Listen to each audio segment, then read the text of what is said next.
Эфирде Ден соолукта болуңуз программасы кайрадан кутмандуу күнүңүздөр менен студияда Гүлкайыр Жанымбетова. Кыргызстандын дарыгерлери боордун залалдуу шишигине операция жасай башталды. Өткөн жылдын күз айларында бейтаптын боорундагы залалдуу шишик алынып, ал жакшы натыйжа көрсөткөндө биздин дарыгерлер дагы 2 бейтаптын бооруна операция жасаган. Бүгүнкү күндө 3 бейтаптын тең абалы канааттандырарлык деп дарыгерлер билдирүүдө. Бул операция туурасында маалымат берүү үчүн биздин студиябызга улуттук онкология жана гематология борборунун ичегинин залалдуу шишик оорулар бөлүмүнүн дарыгери Каныбек Абдырасулов келип отурат. Саламатсызбы, Каныбек? Биздин студиябызга кош келипсиз. Саламатсыздарбы? Бул уникалдуу операция деп интернет желесинде дагы айтылып атат, маалымат тарап жатат. Сиз бул операцияны жасоого түздөн түз катыштыңыз. Ушул операциянын жүрүшү туурасында бизге кенен маалымат берсе деп сизди студиябызга чакырдык. Бул операцияга сиздер алдын ала даярдык көрдүңүздөр беле же багы бейтаптын диагнозуна, дартына карап, мындай чукул арада чечим кабыл алдыңыздарбы? Бул операцияны Кыргызстанда жасайбыз деп. Саламатсыздарбы, урматтуу көрүүчүлөр. Бул операция негизи эң башында биз ошо 24-жылдын июнь айында жасаганбыз биринчи бейтапка. Ал бейтап ошо түз ичегинин залалдуу шишигинин анан боорго эки тараптуу боордун эки бөлүгүнө тең метастаз болуп кеткен бейтапка жасаганбыз. Андан кийин ошо август айларында экинчи бейтапты жасадык. Ал уже альвеокок оорусу менен.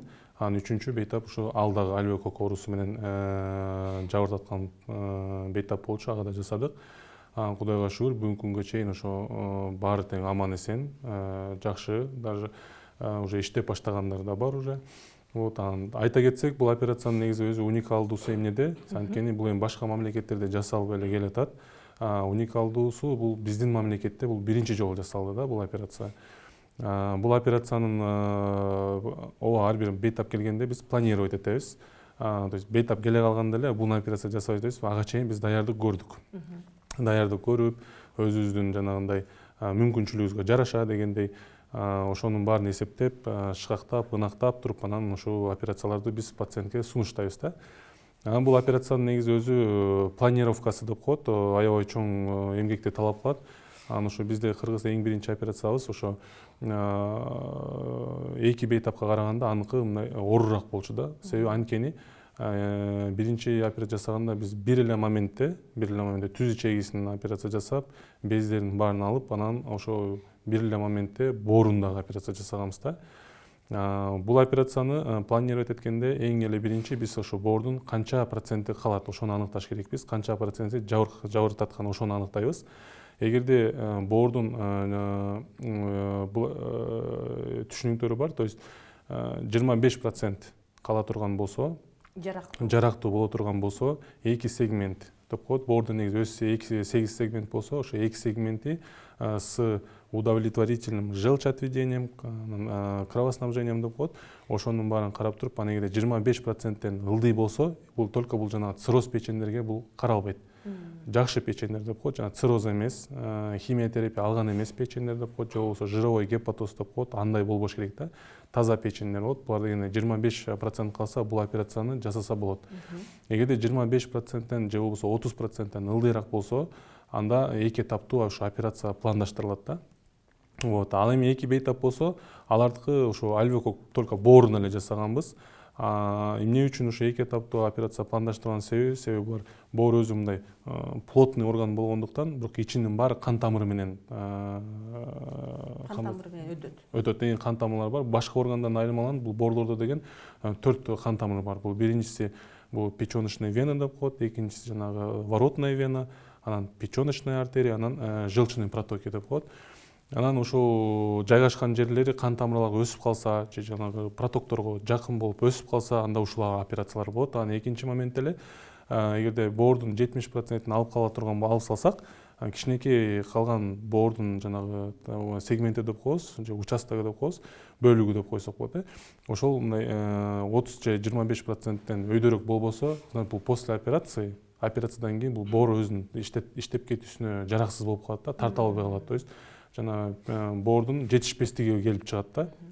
Анда уже ошо бир жумага жетпей эле бул бейтаптар уже өтүп кетишет да.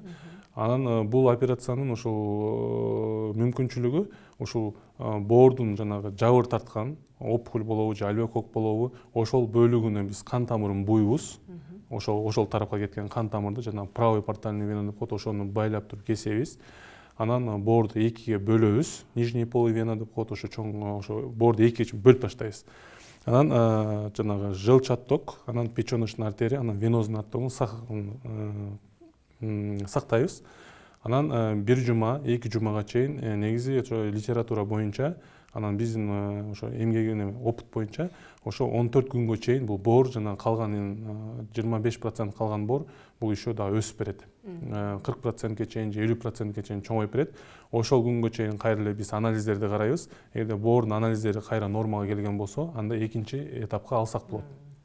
То есть экинчи этап калгандан кийин уже жанагы боор чоңойгон боор уже жанагы боордун жетишпестиги уже келбейт да, болбойт. Ошентип анан пациенттер сакайып кетишет да.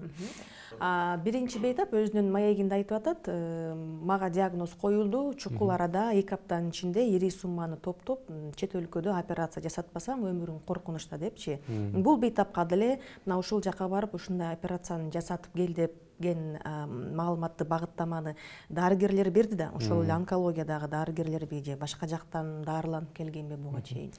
Негизи биздин улуттук онкология борборуна бейтаптар бизге жиберилип келишет да. Өздөрү көбүнчө направление менен келишет, же болбосо тааныш аркылуу келишет, же өздөрү ушу интернет баракчаларын карап, анан бизди таап келишет да. Бул бейтап ушу жана ушул операциянын баарын көзөмөлдөгөн биздин жана агайым, менин агайым ошо онкологиянын жана залалдуу ишик оорунун бөлүмүнүн башчысы ошо Осонбаев Муратбек Шаршемич агайга келишкен. Анан биз карасак бул ошо бизди ушу башка чет мамлекетке операцияга жасаганга муктаж болуп атабыз. Себеби бияктан Кыргызстанда мүмкүнчүлүк жок экен деп бизге кайрылышкан. Анан биз карап кайра жаңы обследованиясын жасап, бизде ошо Кыргызстанда ошо былтыртан бери ошо боордун жана процентин чыгарган аппарат келип түшкөн.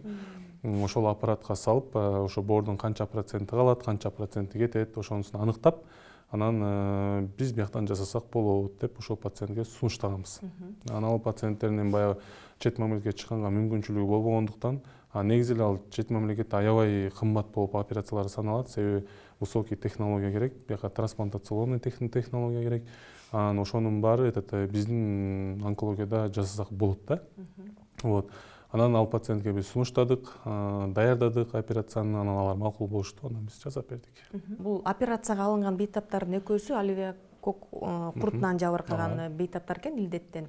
Бул ошол залалдуу шишикти, боордогу залалдуу шишикти алып салуу операциясы дагы боордун кайсы илдетинен улам келип чыккан дартка колдонулат? Бир эле ошо альвеокок, эхинокок деген учурлардабы же гепатит деген бар, боордун дагы башка илдеттери бар? Көбүнчөсү ушу хирургиялык жол менен дарыланган боордун оорулары бул ошо опухоль жана гепатоцеллюлярный рак, же болбосо холангиоцеллюлярный рак, же болбосо гемангиоэндотелиома, гемангиома, же болбосо гепатома дегендер болот. Анан булар жанагындай опухольга байланыштуу оорулар. Анан экинчиси альвеококкоз, эхинококкоз деген ооруларга чалдыккан бейтаптарга жасаса болот. Ал эми сиз айткан жанагы гепатит, же болбосо цирроз боло турган болсо, то есть какое-то очаговое образование болуш керек да боордочу. Мисалы гепатиттер бул дарылар менен дарыланат да. Бул операцияны Кыргызстанда өзүңүзгө маалым, бизде Кыргызстанда боор ооругандар өтө көп, ордун алмаштырууга муктаж болгон жарандарыбыз өтө көп. Бул операцияны мындай өркүндөтүү, дагы өнүктүрүү боюнча аракеттер көрүлүп жатабы? Ооба. Биз азыр ошо Кыргызстанда эң биринчи айта кетсек, бул операцияны биз баштаганыбыз 21-жылы биз бейтаптарга колдонуп баштаганбыз да. Бирок именно ошо 2 этапный операция, бирок бул деген биринчи ошо 21-жылы колдонгубуз, бул боордун биз кан тамырын эле байлап, анан боорду биз күтчүбүз. Ал бирок ошол күткөнгө байланыштуу, ал 3 айга чейин созулат эле. 3 айда ошол турган шишик дагы чоңоюп кетип, экинчи этапка жетпей калат ал пациенттерчи. Анан ал методика мындай жакшы результат алып келбегенине байланыштуу, анан биз ошо былтыртан баштап ошол жана 2 этап операциясын уже киргизип баштадык да. Бул эки этапта жанагы биринчи 21 жылкы операциядан редукция печеночного кровотока деп коет. Ал деген bundan айырмаланып, то есть бул 98%ке чейин бейтаптарды экинчи операцияга жеткирсе болот да. То есть ийгиликтүү болот деген сөз. Бирок бул аябай чоң эмгек талап сунушталат да. Демек, бүгүнкү күндө ушу Кыргызстандагы дарыгерлердин мүмкүнчүлүгү, тажрыйбасы, билими мына ушундай уникалдуу, буга чейин жасалбаган, буга чейин чет өлкөдө жасалып келген операциялардын баардыгын ушул жерде жасаганга, мындай ийгиликтүү жасаганга баардык мүмкүнчүлүктөр бар, тажрыйба жетиштүү деп айтсак болот. Деп да айтсак болот, себеби Кудайга шүгүр ушу 3 бейтабыбыз бүгүнкү күнгө чейин аман эсен, бул аябай чоң жыйынтыкты көргөздү. Ал эми жанагы биздин ошо борбордо ушул чет мамлекеттерде мисалы ушул операцияны жасаш үчүн көптөгөн жана техника же болбосо инструмент ошонун баарын талап кылат. Ал эми биздин ошо Кыргызстанда болсо мисалы жанагы именно боорду кескен аппарат деп коет, жана ультразвуковой диссекция же болбосо куза деген аппараттар болуп, бизде алар жок. Биз мындай мурунку эле келаткан аппараттар менен эле ушул операцияларды жасадык да бизчи. Ал эми мисалы деген чет мамлекетке биз да барып ошо стажировка өтүп келдик. Аларда деген бүт аппаратура бар. Аларда деген мисалы кан алатса ошо канды кайра тазалап туруп, кайра бейтапка куюшат. То есть башка канды талап кылышпайт да. А бизде кровотечение канама болсо, аны деген биз башка адамдын канын куюп, заготовка кылып, ушинтип анан куябыз да. Ал эми бизде болсо мурунку эле аппарат кандай болсо, ошол эле эски аппараттар менен жасадык да бул операциялардычы. Мындай уникалдуу операцияларды ишке ашырууда технология, медицинанын заманбап жабдуулары дагы маанилүү ролду ойнойт. Сиз жогоруда айттыңыз, бул операцияны ишке ашырууда боордун 30% жарактуу болуш керек депчи. Жанагы бизде азыр көп эле окуп атпайлыкпы, трансплантацияга муктаж, боорун алмаштырууга муктаж депчи. Бул бейтаптарда боор 100% жараксыз болуп калат да демек, Боор 70% же болбосо 80%ке чейин жараксыз болуп калат дагы. Ал эми мисалы 20% же болбосо ошол жана жогоруда айтып кеткендей, ошол эки сегмент, жакын жайгашкан сегмент, анан ошо кан тамырларын карайбыз дагы, анан ошо процентин өлчөйбүз дагы. Анан эгерде ошо 80%ке чейин жабыркаган боор болсо, ушул операцияны колдонсо болот да. Ал эми мисалы жанагындай трансплантация дегенге булар көбүнчө жанагы цирроз, мисалы цирроз оорусуна бул операция уже болбой калат да. Себеби ал цирроз болгондо боордун бардык сегментин баары жабыркап атпайбы? А бизге деген хотя бы эки сегменти аман калыш керек да. Анан ошо эки сегментти, ошо 30%ке калган чейин сегментти биз ошону 40 же 50%ке чейин чоңойтуп алыш керекпиз да, ошто ушул операцияны жасаш үчүнчү. Ошондуктан мындай жанагындай цирроз болгон бейтаптар, то есть бул операцияны жасаш үчүн өзүнүн показаниясы бар. Көрсөтмөлөрү бар да. Ошо көрсөтмөлөргө баары тең дал келсе, анда ушул операцияны жасап беребиз. Алдыда сиздер бул операцияны токтотпойсуздар да, алдыда дагы өнүктүрүүгө аракет кыласыздар, жетпеген жабдууларды алганга аракет кыласыздар, маалымат бересиздер жогору жактарга, министрликтерге дегендей. Бул операцияны мындай өнүктүрүп бир жакшы жолго коюп алгандан кийин биздин өлкөдө ушу боорун алмаштырууга муктаж болгон жарандардын саны азаят деп айтууга кепилдик барбы? Мындай планда болжолдосок болобу? Бар. Мисалы биз ошо 2020 жылдары Россияда мамлекетинде биз стажировка өтүп жүргөндө, ошо бир жылда Кыргызстандан бир 20 чак бир эле центрге 20дай бейтап келчү эле да. Себеп ошо Кыргызстанда ошол операциялар жасалбагандыгы үчүн барат эле да. Ал эми трансплантация болсо, бул аябай көп биздечи бейтаптар трансплантацияга муктаж болгондорчу. Эгерде ушу мамлекет жакшы көңүл бурса, министрлик жакшы көңүл бурса, ушу бейтаптын баары биздин мамлекетте эле жасала турган, жасалса жакшы болмок деген ойдо биз.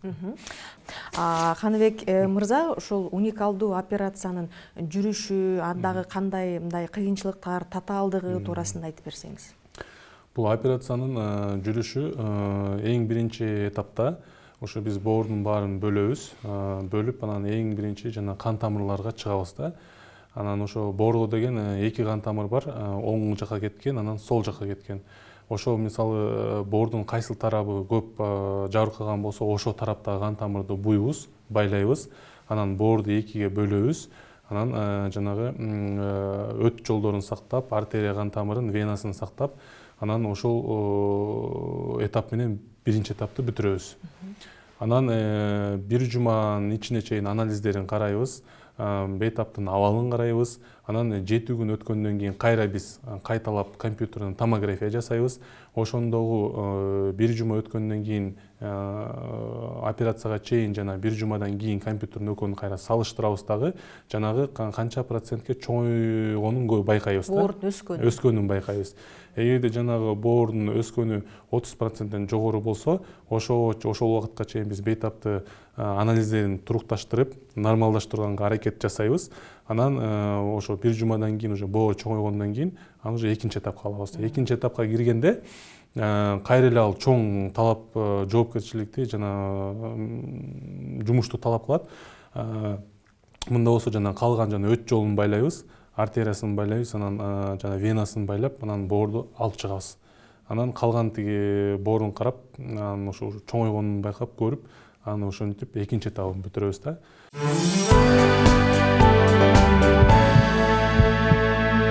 Бул куртту кандай кылып текшерсе болот? Биз 1 жашында бала, 2 жашында, 3 жашында дарыгерге келгенде ошо куртту тапшырганга анализге жолдомо беребиз.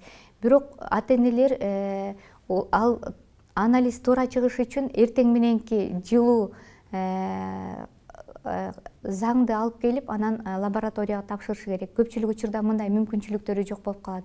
Ошол себептен биз 1 жаштан 2 жашка чейинки балдарга жана 2 жаштан өйдөгү 14-15 жашка чейинки балдарга эле эмес, чоңдорго да сөзсүз түрдө профилактикалык дарылоо жүргүзүшүбүз керек. Себеби дегенде көп курттар альбендазол дарысы ошо өлтүрөт да, ошо альбендазол дарысы.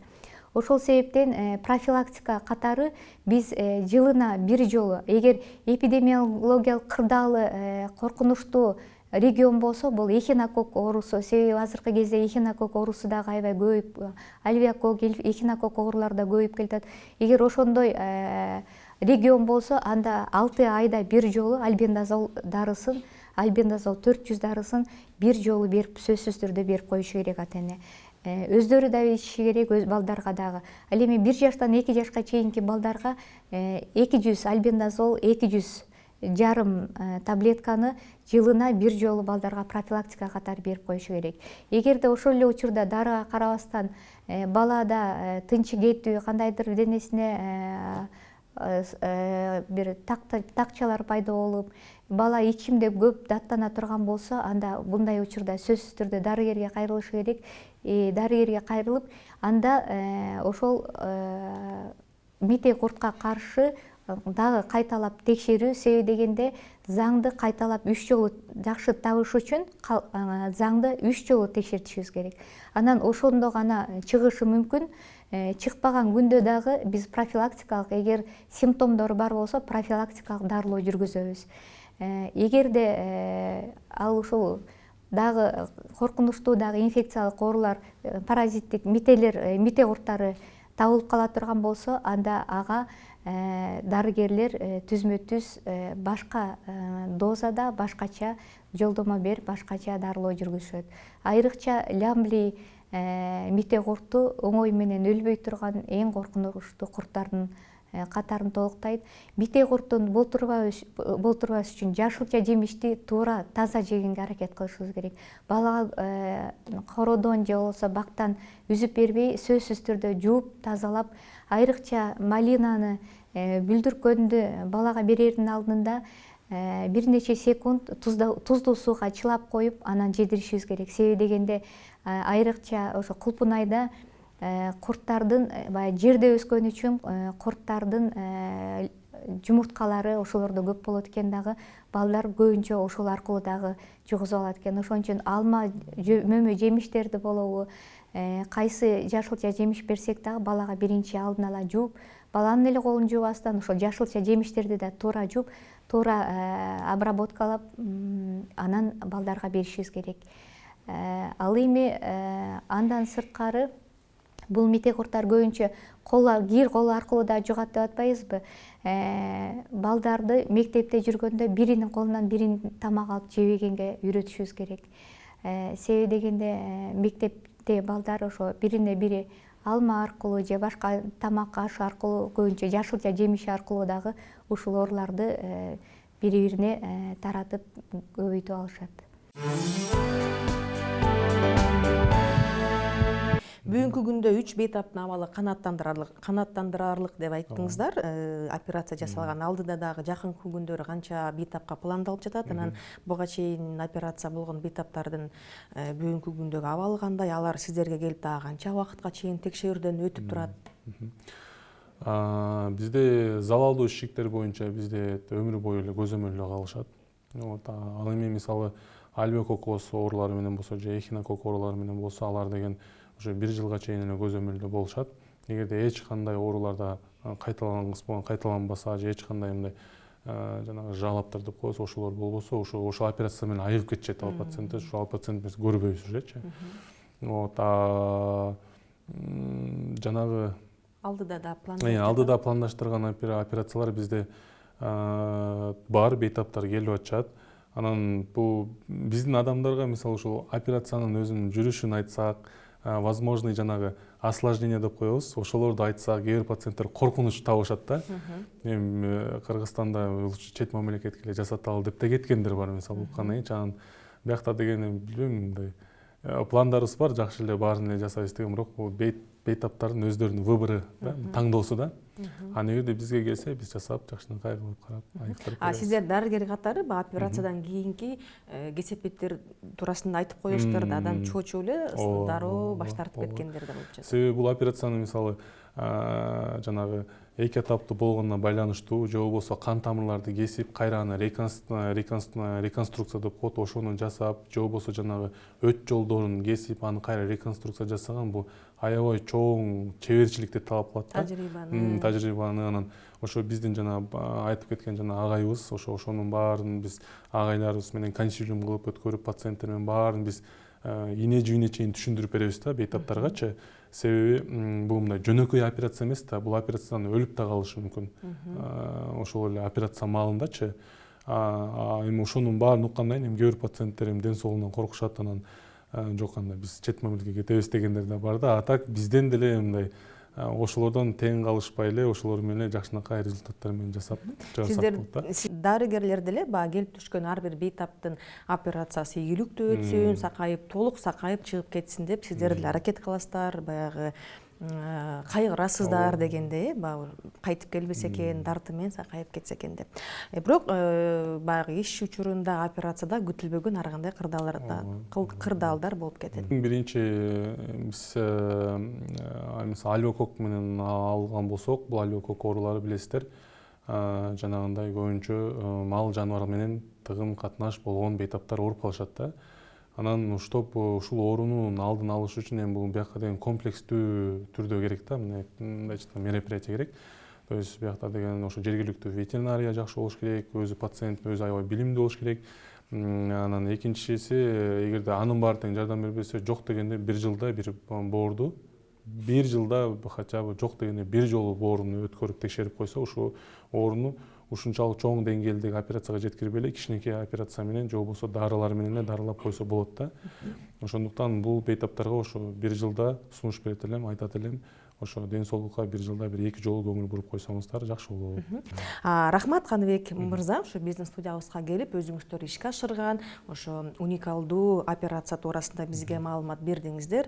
Чындыгында бүгүнкү күндө ошо боорунан операцияга муктаж жарандарыбыз көп. Алардын балким көпчүлүгү ошо биздин онкологияда мына ушундай операциялар жасала баштагандыгы туурасында маалыматы жок, дароо эле чет өлкөгө барабыз деп ойлошот. Эми алдыда маалымат жетип, маалымат тарап, анан сиздерге ошо кыйналып чет өлкөгө барбай эле каражатын коротуп, мына ушул жерде эле жасаганга жасатабыз деген бейтаптардын да саны көбөйтүш керек. Келип маек куруп бергениңизге чоң рахмат, ишиңизге ийгиликтерди каалайбыз. Ал эми биз теле көрүүчүлөр менен коштошобуз. Кийинки берүүдөн кездешкенче саламатта калыңыздар.